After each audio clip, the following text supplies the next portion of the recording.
Today, we'll be talking about gel electrophoresis.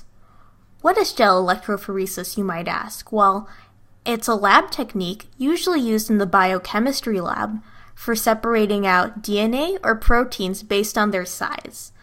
And let's talk about how it works. So first you need to have the gel.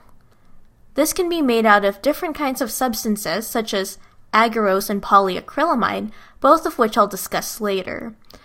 And the electrophoresis part of it means that you need to have an electrical field passing through the gel to get the bands to move. So to create an electrical field, we have to have a cathode and an anode.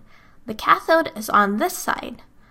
Remember from general chemistry that at the cathode, reduction takes place, so you'll have a negative charge. But on the other side, where the anode is, you'll have a positive charge because this is where oxidation is taking place. And to power this, you'll need some kind of battery to connect them. And these are both usually also connected to a big box that contains the gel electrophoresis apparatus. In order for charge to flow across, you need something that will conduct electricity. So you have a buffer that's usually composed of different ions. So this is completely covering this entire gel. And remember that it's always there, but I'm going to erase it just because it's going to get a little messy for what I need to show you next. So next, you'll load a sample of DNA. In order to load your sample, you'll need to take a pipette and put it into one of these wells. So usually you'll want to make sure that you have a dye mixed in with your sample so that you can see it as it's running.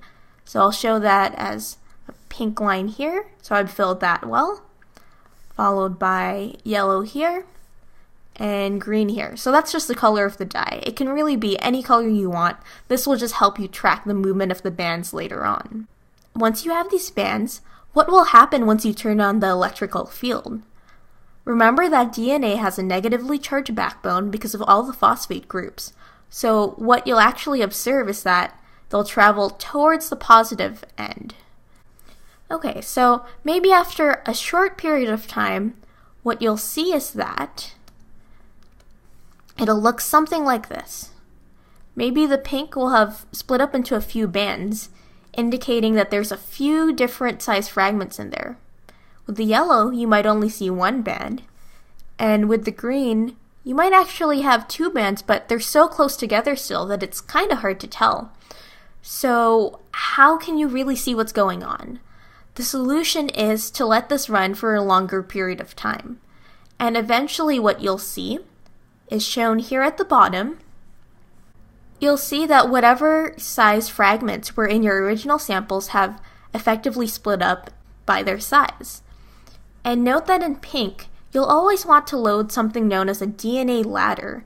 A DNA ladder is like a standard. This is something that you buy from a company and they tell you exactly what sizes their fragments are so that you can match them up to your unknown samples.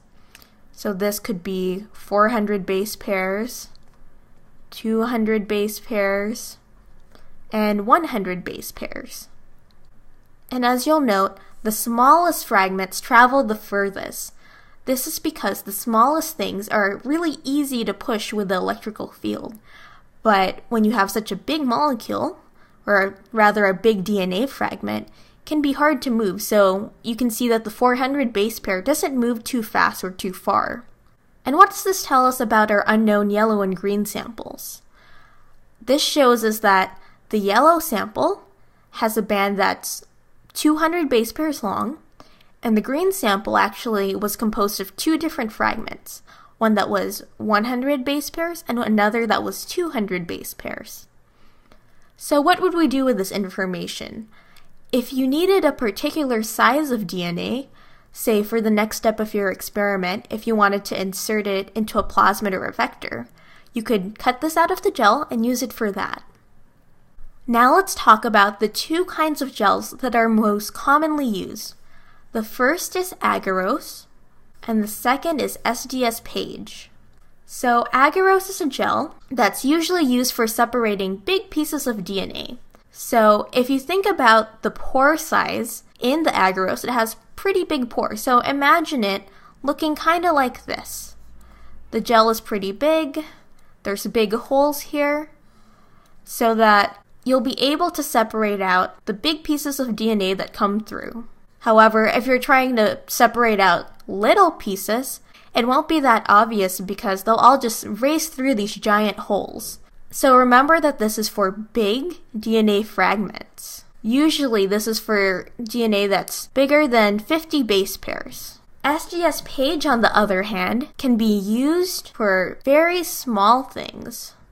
So imagine that being a much finer weaving with smaller pores. Although this can be used for small pieces of DNA, it can also be used for proteins. You might be wondering, what does SDS-PAGE even stand for? The SDS part is sodium dodecyl sulfate. This is a chemical agent that denatures proteins, disrupting any non-covalent interactions they may have. This makes it so that the charge of the proteins isn't a factor when they're separating out onto the gel, and they're only being separated strictly by size. The PAGE part is polyacrylamide gel electrophoresis, or we'll just leave it at GE. So polyacrylamide is the substance that the gel's made out of. So how can we remember the difference between these two types of gels? Remember that SDS-PAGE is for small DNA or protein, so S for small and S for SDS. And agarose is for bigger fragments of DNA. So today we've talked about how you would set up a gel electrophoresis, why it works, and how you would want to pick the substance that your gel's made out of. If you are really doing this in the lab, now that you have your fragments of known size of DNA or protein, you could either sequence them or use them in other molecular techniques.